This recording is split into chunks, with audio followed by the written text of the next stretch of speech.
നമസ്കാരം. മലയാളി വാർത്തയിലേക്ക് സ്വാഗതം. ഈ നിമിഷം വരുന്ന ഏറ്റവും പ്രധാനപ്പെട്ട വാർത്തയിലേക്കാണ് പോകുന്നത്.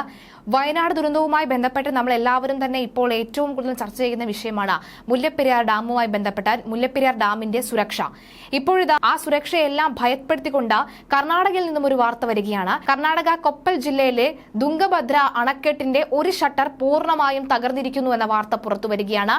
പൊട്ടിയ ഈ 19ാം ഷട്ടറിലൂടെ 35,000 ക്യൂസെക്സ് വെള്ളമാണ് പുറത്തേക്ക് ഒഴുകുന്നത്.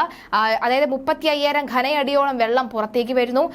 കഴിഞ്ഞ ദിവസം രാത്രി അർദ്ധരാത്രിയോട് കൂടിയാണ് ഈ സംഭവം നടക്കുന്നത്. അണക്കെട്ട് തകർന്നത് ഒഴിവാക്കാൻ 33 ഷട്ടറുകളും തുറന്നതായും അധികൃതർ അറിയിച്ചിട്ടുണ്ട്. കൊപ്പൽ, വിജയനഗര, ബെല്ലാരി, റായ്പൂർ ജില്ലകളിൽ അതീവ ജാഗ്രത നിർദ്ദേശവും പുറപ്പെടുവിച്ചിട്ടുണ്ട്. 1,00,000 ക്യൂസെക്സ് വെള്ളമാണ് നിലവിൽ ഡാമിൽ നിന്ന് ഒഴുകുന്നത്. വെള്ളത്തിന്റെ അളവ് സുരക്ഷിത പരിധിയിൽ എത്തിച്ചാൽ മാത്രമേ അറ്റകുറ്റപ്പണികൾ സാധ്യമാവുകയുള്ളൂ എന്നാണ് അധികൃതർ പറയുന്നത്.